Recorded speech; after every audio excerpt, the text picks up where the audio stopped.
Sciatica can be excruciating, and if you've been chasing relief for weeks, months, or even longer, there is a very good chance that you've got sciatica itself all wrong. That's why we've put together this detailed video to help you finally understand exactly what's going on and to give you a plan to start getting relief that's going to actually last. This is a long one, so buckle in. We're going to cover what sciatica actually is, where it comes from, why some things help and other things don't, give you strategies for getting better, and much, much more.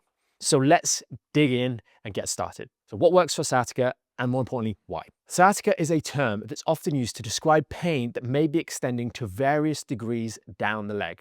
Typically, it's got its root cause in the lower back. Specifically, we're talking about L4-5 and L5-S1 of the lumbar spine. Shifting the focus from the leg symptoms to protecting the underlying driver at the source and supporting the healing process over time leads to meaningful recovery. Over the long term, a goal-directed plan that builds objective strength in this region helps safeguard the lower back and reduces risk of future sciatic flare-ups, even if you don't have any back pain to speak of. Too many people will spend months literally chasing symptoms, focusing on stretches and the idea of a trapped nerve down here without actually addressing the underlying irritation at the source of the lower back pain. These quote-unquote relieving stretches offer short-term ease at best, and at worst, they're actually reinforcing the irritation in the lumbar spine, the injury at the root cause. When you follow this kind of approach for months, you decondition, you reduce daily activities, muscle loss, and growing vulnerability is inevitable. Instead, focusing on a principle-based plan that supports healing, restores control, builds objective strength and load tolerance, reverses this trend.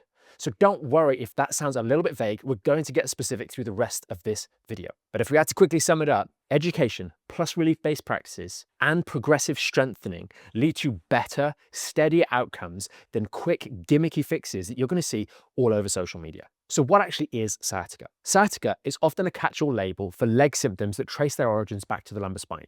True sciatica is typically going to refer to a lumbosacral radiculopathy. That's pain, tingling, numbness, or weakness that follows a nerve root pattern from the buttocks all the way down the leg and into the foot. And many people, however, are going to experience more of a sciatic type symptoms that don't map perfectly to a single spinal nerve. Now, regardless of what the label is, what matters most is the driver, the injury. And in the majority of cases, this source is found in the lower lumbar spine. We're talking about L4-5 and L5-S1 segments, rather than a problem in the leg itself.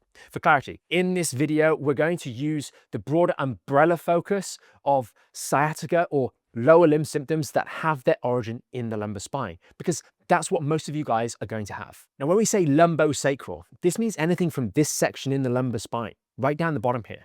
Symptoms may include altered sensation. This is numbness and tingling.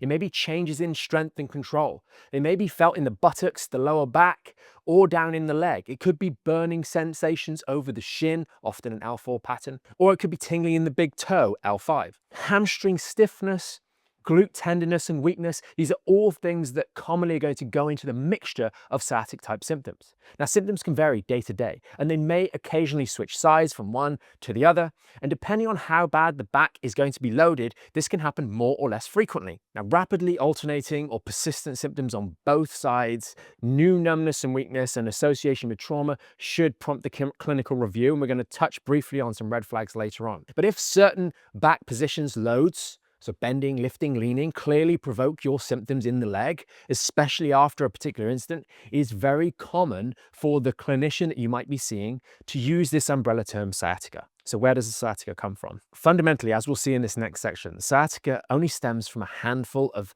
spinal changes. We're talking about L4-5 and L5-S1 being the root, but in real life, these changes rarely exist in isolation. Disc changes alter the nerve spaces, reduced disc height brings the facet joints on the back here closer together, the body adapts, postural changes, and pattern shifts can irritate things, creating more irritation of the nerve root. And this can trigger prospective muscle guarding around the hip region and the pelvis. It's really much more of a mesh than a single label, a single line diagnosis. And the takeaway here is that you choose strategies that protect the underlying injury rather than the complexity of symptoms that you might have, trying to chase symptoms instead. Now, the first most common one is the disc bulge or herniation, L4-5 and L5-S1. Now, injury to the disc between L4-5 and L5-S1, in our experience, is by far the most common driver of sciatica proper or sciatic type symptoms. Now, these lower segments of the lumbar spine carry large loads day to day, and prolonged slumped sitting or doing those repeated end of range forward bending exercises like knee hugs, or just poorly controlled lifting over time can overload the disc, and repetitive injury to the annulus fibrosus, this outer layer, leads to tears, and ultimately the nucleus can start driving backwards, creating this bulge or herniation. And because we've got a ligament called the posterior longitudinal ligament in the middle, this reinforces the midline, so often you'll find that the disc bulges to the one side or the other, giving rise to those symptoms on the left or right because it's literally hitting or close to the nerve that comes out on that side. Now, people often report that sustained sitting, bending, sudden movements in one direction or another are all provocative, and then often find that gentle upright walking tends to feel easier, although this may be severely limited in terms of duration of pain-free walking. The point here is not to avoid movement specifically, but prioritize movements that protect the injured disc at the source, L4-5 and L5-S1, and reduce unnecessary mechanical strain. Nerve irritation, the sciatica, is frequently a consequence of the injury, and as that injury settles, you find that you're protecting the disc and rebuilding control and capacity, your sciatic symptoms will settle too. Now, spinal stenosis is something that is talked about a lot as well. Central stenosis or foraminal stenosis. This just means narrowing of the canal, either in the middle or on the sides where the little nerves exit. The narrowing can be created by softer tissues, such as the disc bulge we've just mentioned, or they could be ligament adaptations, such as thickening of ligamentum flavum, which is a common finding on MRI. It could be bony changes, as in the case of facet joint hypertrophy or things like spondylolisthesis, where we slip forwards. Typically, you're going to find flexion postures, forward bending, to open out this space like so can often feel nice, and movements like extension or backward bending often feel worse. But in truth, stenosis is best viewed as part of the same mesh.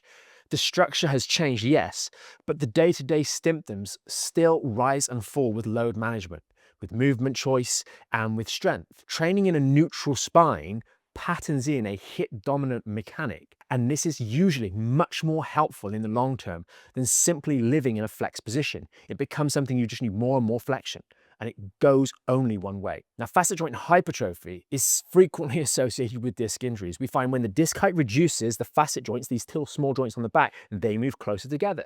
They're bearing more load, they've moved closer, and over the years, they can often enlarge, hence the term hypertrophy, or facet joint arthropathy, as the facet joints become irritated and degraded. This can further narrow the hole where the nerves come out in contribution to maybe the disc bulge that we have. Now, people often feel that there is a local ache, and extension and bending one side or the other, or turning, can feel sore. And so again, focusing on a neutral spine is so very important. And what we also see here is that if there's a bit of disc in the way, bending backwards could be the facet joint, but it's practically impossible to distinguish whether it's the fact that we're closing around the facet joint or closing around the disc when we go through those movements. And then we get onto the sacroiliac joints. Now, the sacroiliac joints, the bit between the white and the orange here and the piriformis that runs across like so, these are frequently talked about when we think about sciatica. And while they can certainly become irritated when we have lumbar segments that are overloaded and poorly controlled, you might even feel tenderness over the buttocks area, along the back of the hip, in this sort of region over here. As far as it comes to primary drivers of this sciatica, these are far less commonly the root cause. Bear in mind, irritation of the L5-S1 nerve root can very commonly lead to protective muscle guarding of the deep muscles in and around the hip region, which includes piriformis. And that makes piriformis spasm very understandable, but secondary. And calming that lumbar injury that's driving the process will improve your hip mechanics, will improve the functioning of the piriformis, and you find that it settles without the need to aggressively poke it with a cricket ball, an elbow, or do all sorts of strange stretches that fundamentally often just worsen the underlying problem. And when it comes to the sacroiliac joint, we have next to no control over this joint. It's really at the whim of maximal flexion or forward bending in the lower back, or maximal flexion or extension of the hip is what causes it to move slightly. And for all but the pregnant lady, the SIJ is hardly moving at all in daily life. And so while if we're leaning on one side more than the other a little bit more frequently, we can put more strain through that particular side, and maybe that can irritate the SIJ, it's going to be a second order consequence of the lower back injury. And then it comes down to compression and inflammation. It's rarely just one or the other. It's usually both, because the mechanical changes that take place in and around the disc bulge, which reduce the space, can physically irritate the nerve root in many cases, but also the inflammation that's going to build up around those damaged tissues is going to also fill the space and irritate those nerve issues. So when we're changing that stenosis that we might now have, is going to be more likely to irritate that nerve root as we change the sizes of the holes where the nerves come out. And this can explain the symptoms and why they change day to day, and why it seems that 1 minute an activity seems fine and another minute it's aggravating you. But as the inflammation settles down and you expose the tissues that are injured to the right amounts of load, the system will start to become less reactive and much more load tolerant. Bringing it all together, disc changes, stenosis, facet adaptations, SI irritation, and muscle spasm in general often coexist and influence one another. And treating them as a single coherent picture, a holistic picture if you will, keeps you out of the trap of chasing single line labels. And this is a practical path that's consistent. You protect and prioritize the lower back injury, the root cause. You avoid repeated lumbar bending and twisting while things are sore, especially end of range movements like knee hugs, child's pose.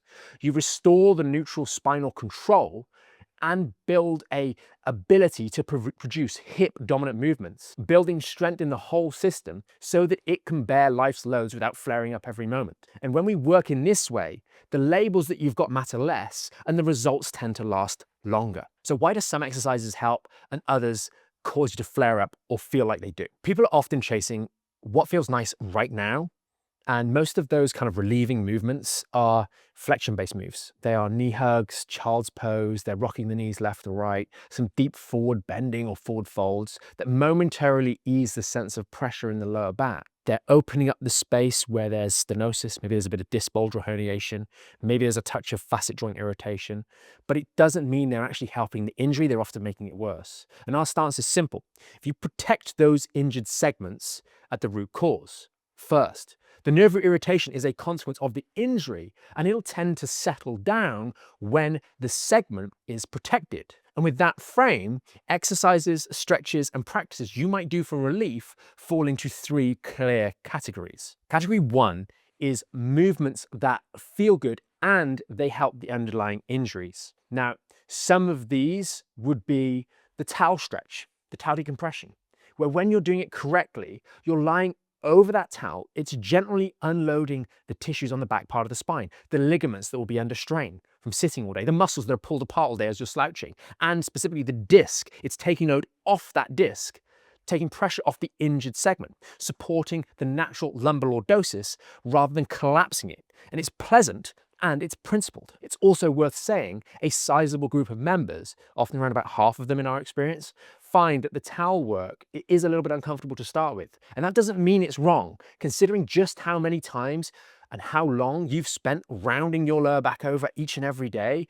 It's often a bit of a change for the lumbar spine, but a gentle change nonetheless. And as your control improves and as inflammation settles down, this same stretch becomes easier and more clearly relieving. And it's one that most of the members sooner or later just can't do without. It's so good. The category number 2, these are ones that feel good, but have kind of a second order benefit. Think of the hamstring stretch, the hip flexor stretch, the glute stretch. These are performed, of course, with a neutral spine. By reducing the unnecessary tension that's around the hips, glutes, piriformis area, hamstrings, the hips move a little bit better, more or less instantly after we've done the stretches. And so the lower back is less likely to be dragged into vulnerable positions when we're doing things around the house. The stretch itself isn't fixing the disc, but by improving the hip mobility and control and lessening the strain on the lumbar spine, it's helping reduce the unnecessary aggravation of that section of the spine every day. An important point of note here is that you must make sure you maintain a neutral spine, as too often these stretches are done in ways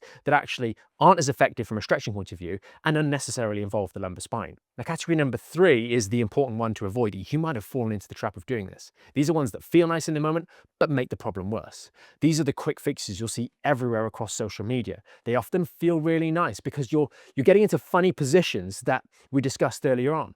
You're creating more space, you're easing the pressure, they create a nice sense of stretch. They would have felt nice even if you didn't have back pain. The knee hugs, the child's pose, the pelvic tilts, they're all flattening out that lumbar curve, often reinforcing the very movement that you did to injure your back in the first place.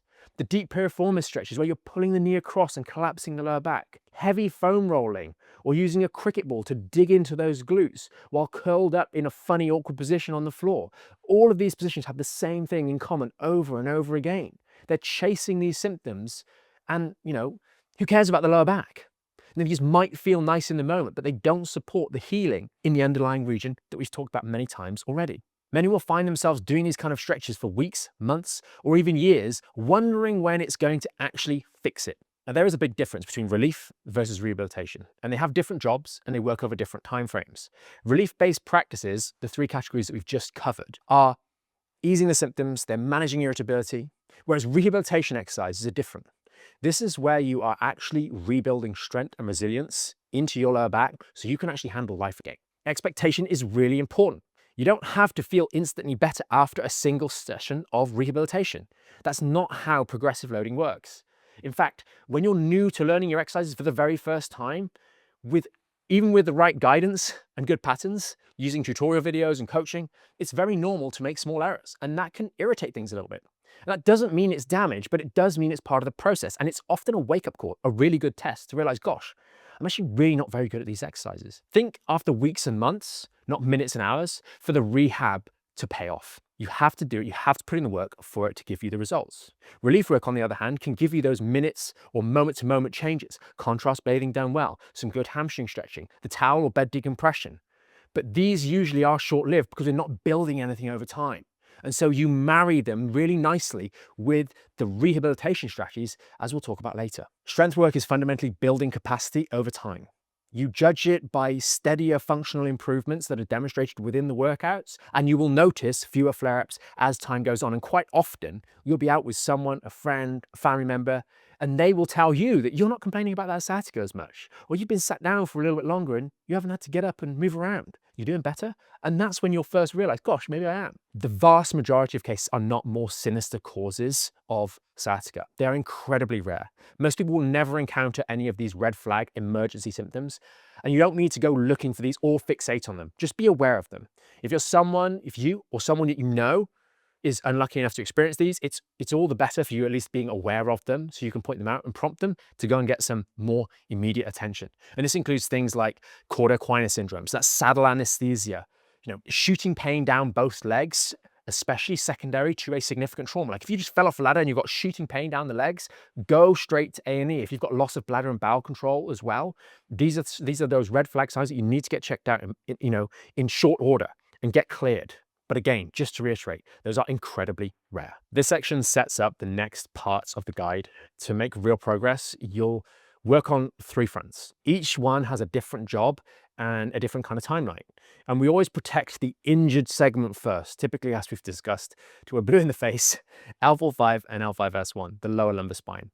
The nerve irritation is a consequence of the injury here, and it will settle as you protect the segment, move well, and build strength. Your relief-based practices. These are short-term and non-cumulative.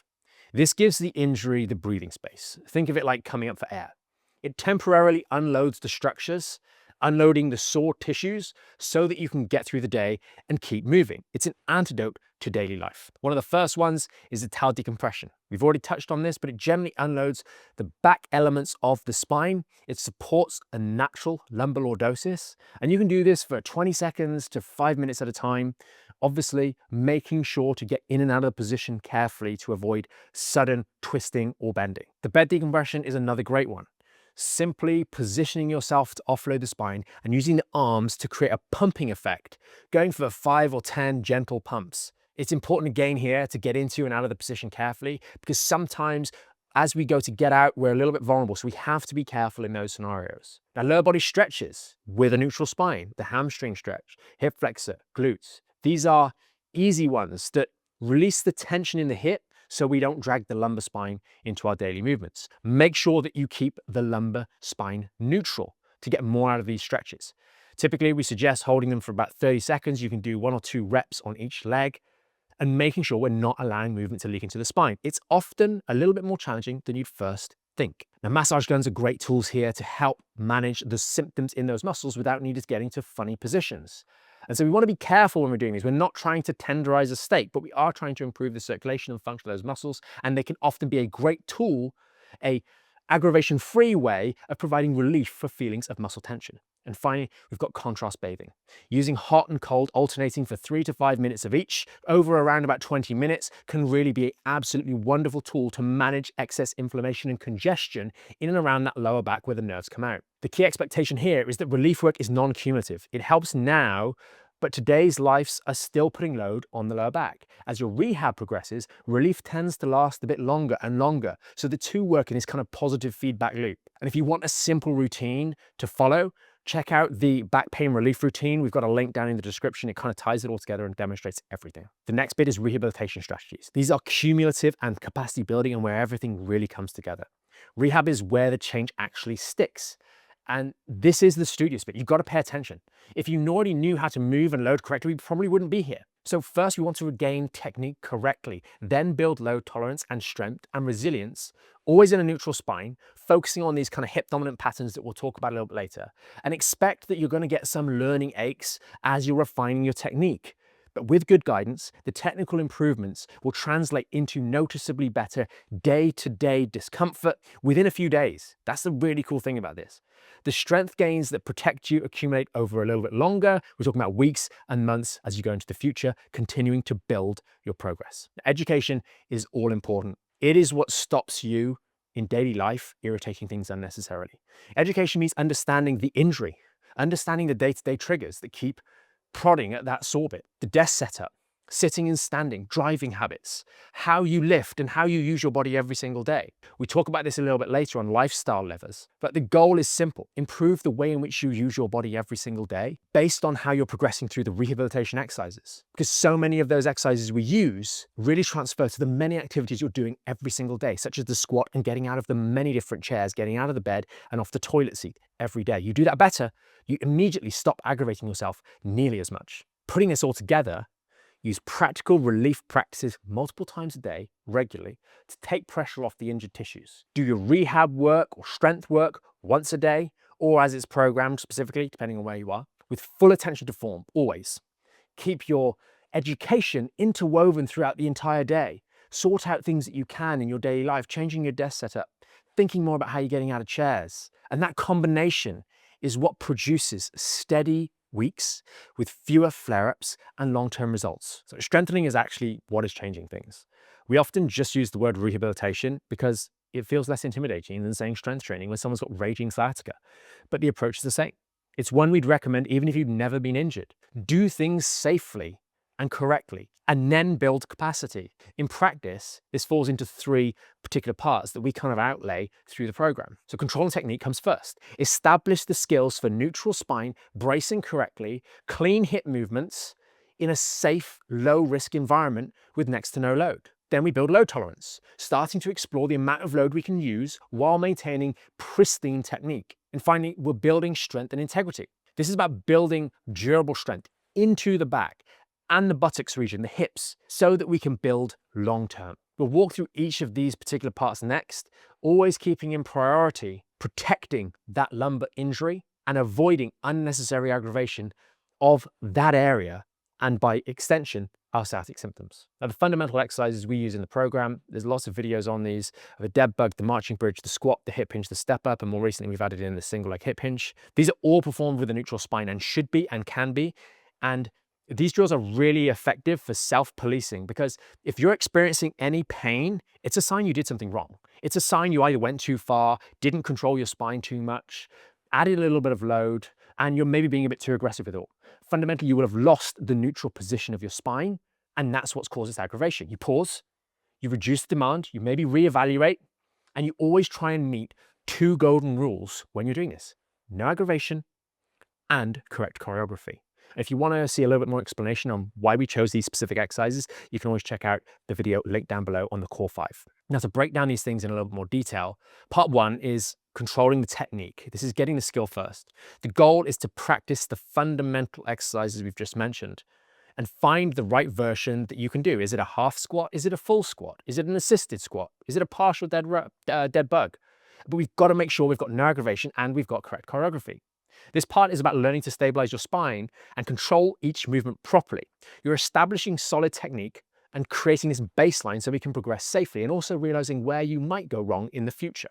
In the program, this maps to core phase 1 and core phase 2. Phase 1, we're just using body weight only. In phase 2, we're using exactly the same exercise where we're building in the use of load. And you might sound a bit silly, but for some people, when they go from a body weight squat to holding weight on a squat, even if it's just holding a phone or a water bottle, they feel like the choreography, the form changes a little bit. So you want to make sure you're comfortable moving over into this use of load, because that's going to be fundamental to the long-term progress. The benefits here are often underrated. Simply learning to control your spine on these simple drills, movements that you're kind of doing things like this every single day, has huge upside. Literally from day one, you're going to become more aware in how you move.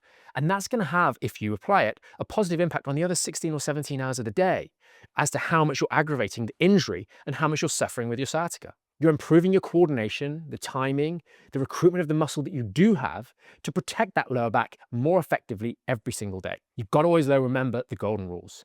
No aggravation and correct choreography or technique. If the pain does appear, you've done something wrong.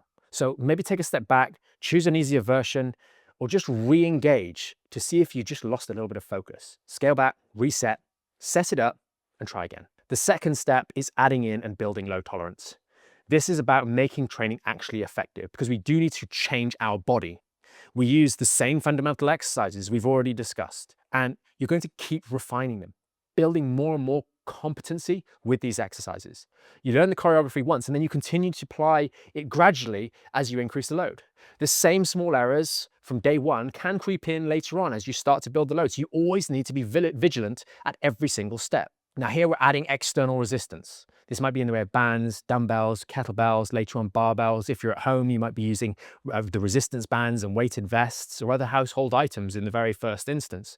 But the aim is to build tissue, stronger muscles, better movement quality, so that you become much more resilient to the stress and strain of daily life. In the program terms, this is typically the interplay that we talk about between core phase 3 and core phase 4. We're finding the right load, and then we're training there for a bit, and then we're reassessing what the right load is. It bumps up.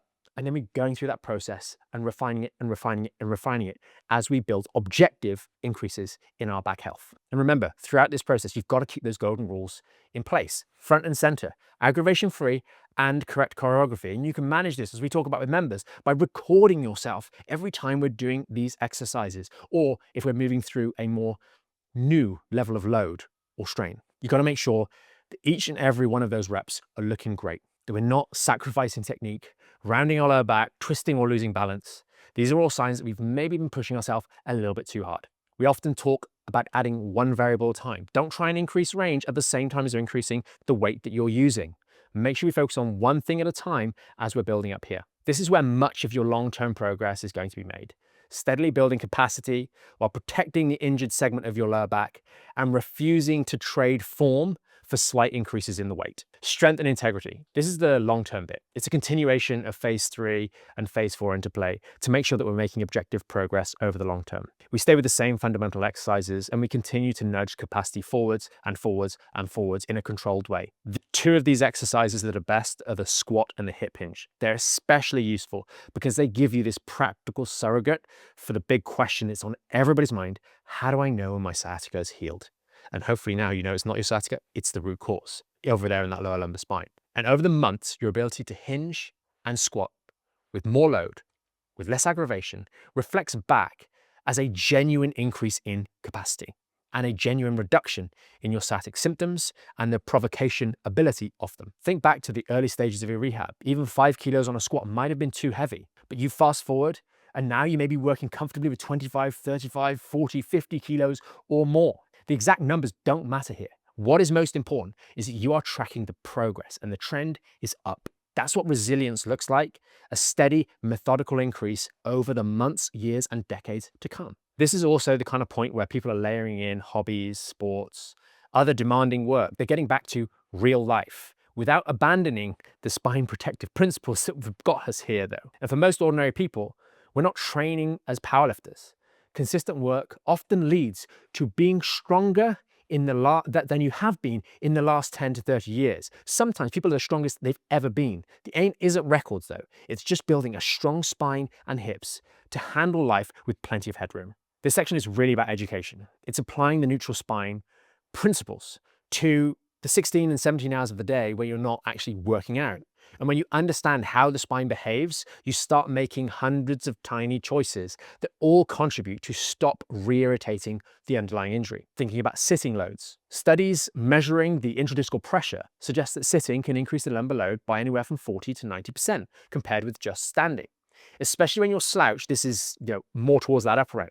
And some people with sciatica might well feel some brief relief when they're slumping, but that's often just because it's opening out the spaces where the nerves come out. And then as soon as they go to stand up, they get this searing, sharp pain and think all is standing up is a problem. Well, that's actually those nerve spaces just come back to their normal size. And knowing this helps you limit the durations of what you feel is like that relieving trap that you can get yourself caught into, slumping into the chair. Finding your non-aggravation dose of whatever it is, whether it's sitting, standing, walking, is so important. Finding if it's 10 minutes, you set a timer for 6 to 8, and don't try and push through. As you move through parts 2 of 3 of the rehab that we previously discussed, or the program if you're with us, you'll find that those durations increase. You can sit for longer, drive for longer, walk for longer without aggravation. And you've got to make sure you're applying the neutral spine to everyday tasks. You use the technique that you're practicing in the fundamentals, which is why movements like the squat, the hip hinge and step up are there. If you're picking up or tying your laces, hinge, or do a kneel to stand instead of rounding over with straight legs like a giraffe. If you're loading the dishwasher or the laundry or using low cupboards, get into a tripod position, support yourself on the one hand on the counter. So your hips and knees are doing the bending rather than your spine. If you're sat at the desk in the office, try and position your hips above your knees. So there's a slight angle. This takes pressure off. And try and take regular breaks to get up and move around. And if you're standing, don't stand there weak and wobbly. Stand there with an engagement. Stand with tall, good posture. Driving, very similar to sitting. We want to try and potentially use a little towel to support our lumbar spine. These are just a few examples. And then of course you mix your relief work with your training work to get results while you're modifying your daily life. You're strategically dotting in relief practices such as the towel decompression or the bed decompression into that daily life as you need through the day. And you can do a bit more or a bit less depending on your time constraints and how you're feeling. And you're working out one time a day only. The education runs all day, which means the benefits can be had all day. From the positions and strategies, we're using these things to protect that injured segment so the rehab can do its work. It's worth noting, a significant majority of the Back in Shape program, the content is education-led. It's helping you understand how your back works and how this progress unfolds. And many people find that simply recognizing these everyday culprits is actually quite reassuring. It explains why the flare-ups are happening so frequently and what seems like so randomly. And it makes it so much easier to adjust these habits without blaming yourself, thinking there's something broken with you. Now, when it comes to imaging, injections, and surgery, there's a few things to talk about. If you take the big picture, none of these replace rehabilitation. Even if you go on to have an injection, have a surgery, you still fundamentally need to protect the injured lumbar segment, the injured section of your spine, rebuild capacity, and learn how to move correctly. Imaging might speed up the decisions, but it doesn't negate you having to do the work. And really, the sooner we start, the better we are. Imaging specifically, it informs, but it doesn't replace the rehab. And scans can be useful, especially if red flags are present, as we discussed a little bit earlier on. Neurological changes might be severe, or they might be progressive, you might have had a trauma. But other than that, imaging findings often don't really neatly map to any of the symptoms. The amount of times people get told you've got a disc bulge, but we don't know if it's necessarily causing your sciatica because it's not touching the nerve. And so you come away maybe more confused than you were beforehand. And then you're waiting for results, allowing time to go by, making the problem worse. And the safest and most effective thing you can do is really get working on your rehab. Because it's not like you get home while you're waiting for that imaging result or waiting for the imaging and you're just floating in a vacuum. You're still living life every day. So used well, imaging can be a really powerful education tool with a practitioner that walks you through what it means. We typically like using load-bearing x-rays because they show the alignment in the load-bearing position. But MRIs can equally reveal some of the longer-term changes that have taken place in the lumbar spine. It can offer context to how your spine has been used over the years. And that knowledge can, for a lot of people, be really quite comforting, quite enlightening, and help you make better day-to-day choices, and also commit to the rehab with confidence. So we're not discouraging any imaging, but we are clarifying that even excellent imaging doesn't remove the need for rehabilitation. And having a scan scheduled for later shouldn't pause any careful rehab work that you're actually doing right now, because again, the rehab work is probably the safest time of your day. every day. When we come on to injections, these are an adjunct, they're not a cure. And obviously they should always be image guided, in my opinion. But they can dampen the inflammation, they can reduce the pain if they're done correctly, enough to let you get on with your rehab, but they're not doing anything for the injured tissues. You have that injection, nothing changes with the fact that the annulus fibrosus is damaged and we've got that disc herniation. So without a structured plan to manage you and support your rehabilitation, people end up just overdoing it and re-injuring themselves and then thinking, well, the injection didn't work. But if you use it and pair it with clear guardrails and keep a neutral spine and start to understand things a bit better, and progress on with your program loads, it can be a strategy to progress effectively. But it's never something we should be rushing into, because all procedures have risk, and the more invasive they are, the more we have to weigh up those risk-reward profiles. Now, surgery, fortunately, is very, very rare, and common in procedures that we frequently see are microdiscectomies, discectomies, maybe laminectomies. A smaller number of groups have had fusions and things like that in the past. These operations often are focused on creating space for the nerve to relieve pressure. In the case of fusion, maybe provide some stability. But again, they don't fix the tissue damage. The tissue damage is still there. Those tissues are injured. And maybe in a more invasive type of surgery, there's going to be a little bit of extra tissue damage that we have to focus on or be aware of. And this is where prehab, rehabilitating before the surgery, can really create a massive positive impact. And so if surgery is scheduled for months away, what we often find is you keep doing the rehab, you start to seriously get to the point where you're like, hey, maybe I should speak to that surgeon again and ask them whether I actually need to have this surgery because I'm making some progress. And we've got full videos that talk specifically about things like microdiscectomies and give you a more deep dive into considerations pre and post back surgery. So you can check those out, linked down in the description. But if we had to wrap it up, imaging can guide the decisions that you're making, but it never replaces the need for rehabilitation. Injections can sometimes buy us a window for training or rehab, but without education and a plan, they can often lead you to being misled and having this artificial sense of confidence. And surgery may create space, but it doesn't heal the underlying tissues. You'll still need to progress through the rehabilitation in order to rebuild and repair the support for that section of the lower back. So if we put this all together and give you guys a little bit of guidance, if you're still watching the video right now, this is where we're going to go through a bit of clear structure to rebuild from having sciatica. And here's the straight path, the simple, repeatable, and safe strategy that we can use. Number one, we understand the root cause and control what you can with regards to sciatica. It's driven by an injury in the lower lumbar spine, most commonly L4-5 and L5-S1. You can't consciously move or isolate those joints. You have no control over them. You, me, none of us do.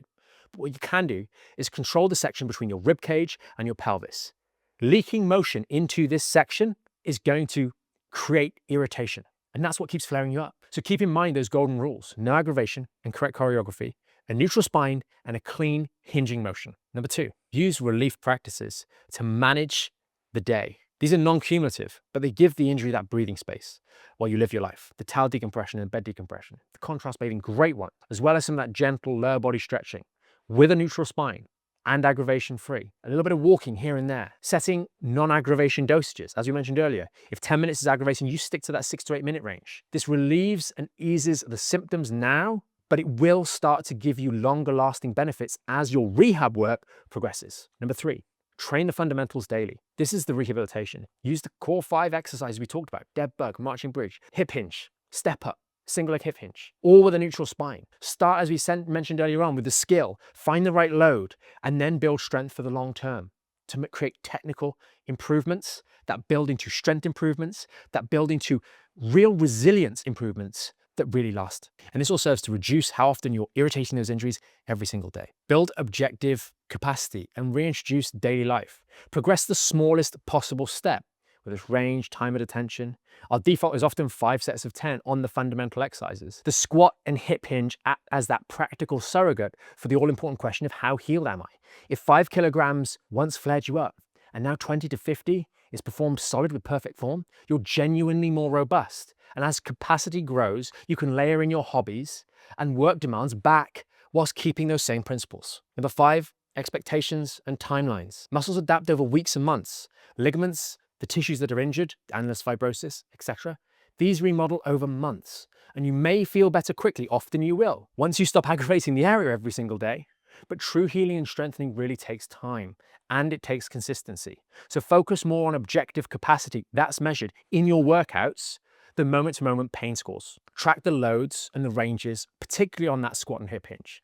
Observe that walking durations or sitting durations might well improve faster than you'd anticipated, and the frequency of flare-ups diminish. Bottom line here, get educated, relieve the strain on the tissues, strengthen, and then sustain this for the long term. Doing the right things in the right way long enough, you will turn things around, even if you've been struggling with your sciatica for months, years, or even longer. Now, I do hope this deep dive on sciatica has helped you. It's clarified the path. It's helped you understand things a little bit better. If you would like more step-by-step help and guidance, you can always check out the Back in Shape program. It follows on exactly from the sort of stuff that we've talked about here. There are many links down in the description as well. And if you know someone else who's struggling with their sciatic pain, please do share this video with them. We hope it really helps them as well. Thanks for watching, and we'll see you in the next video.